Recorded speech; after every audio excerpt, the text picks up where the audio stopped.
Montana, many organizations collaborate to interpret and enforce laws governing cultural heritage resources.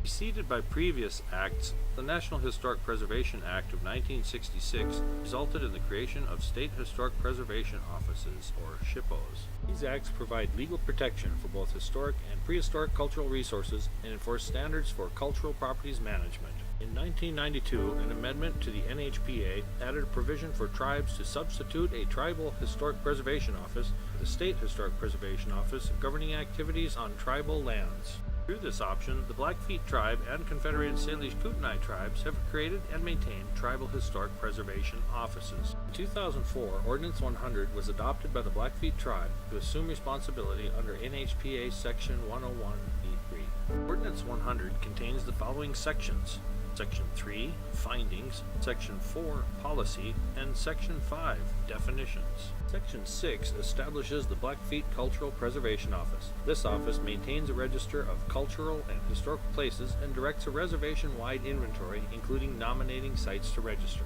Section 7 establishes a Blackfeet Cultural Preservation Board, whose chairman is that of the Cultural Committee. The board reviews all undertakings on and off of the reservation that might affect cultural sites, and also provide advice and guidance to the THPO. Section 7 further specifies that the board accepts gifts, grants, and fees to administer the ordinance, level penalties connected with violations, and call on elders for advice and expertise. Section 8 covers permits. All academic, ethnographic, or historical work related to Blackfeet cultural resources conducted on protected land requires that the permit process be followed. Section 11 deals with the review of proposed projects, including the addressing of whether or not the project is worth undertaking. Section 12 deals with emergencies, where Ordinance 100 can be waived to preserve human life and property. Section 14 deals with NAGPRA issues. Section 15 covers the inadvertent discovery of human or cultural remains. Section 16 deals with violations of Ordinance 100. Section 17 addresses confidentiality and disclosure. And Section 18 addresses enforcement. The National Park Service carries out a periodic review of the THPO to ensure that duties are performed in accordance with the agreement. The Tribal Historic Preservation Office provides the National Park Service with a written report on accomplishments that include the number of properties added, other undertakings, and all Section 106 activities.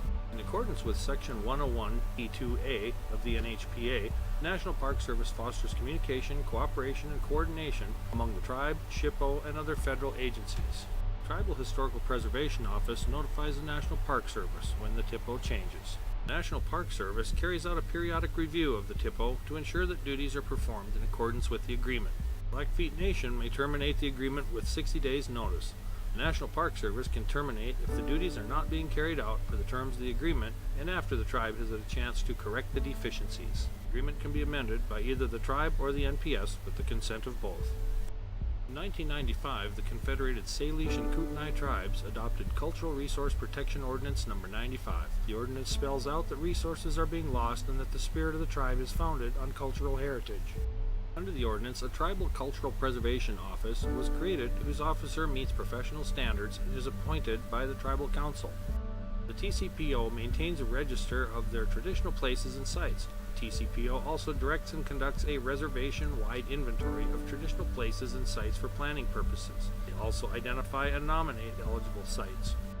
The SPK consults with tribal, federal, and state agencies on undertakings that may affect cultural properties, plans to avoid or mitigate effects to CP, maintaining a historical and archaeological database in a manner that respects tribal customs and private information, and cooperates with SHPO, ACHP, and federal agencies to ensure efforts to cultural properties are taken into consideration. A Cultural Preservation Board administers Ordinance 95, including the issuing or denying of permits and the leveling of penalties.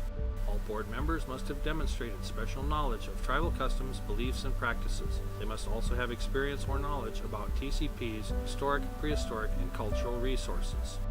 Powers of the board include participating in and reviewing undertakings off the Flathead Reservation that might affect religious, archaeological, and historic sites, human remains, food, and medicinal plants.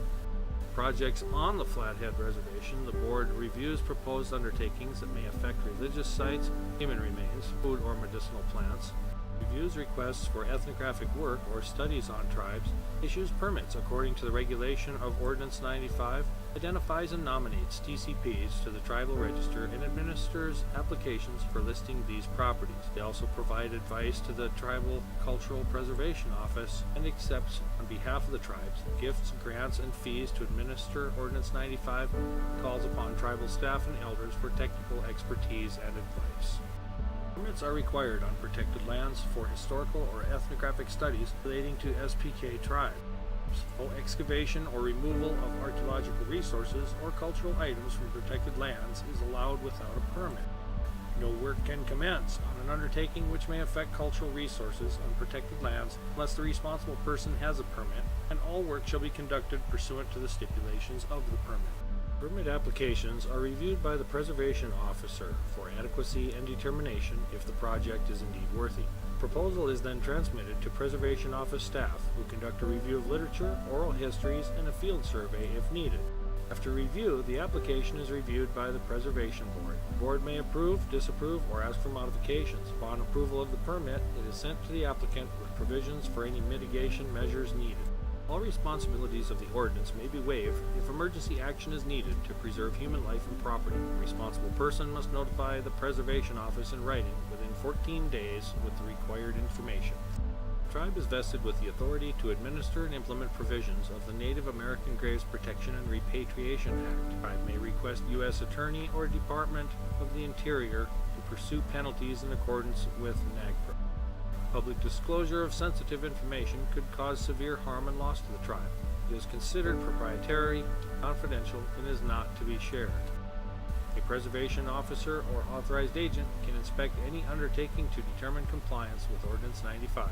Penalties are administered for violations of the ordinance or any other applicable laws.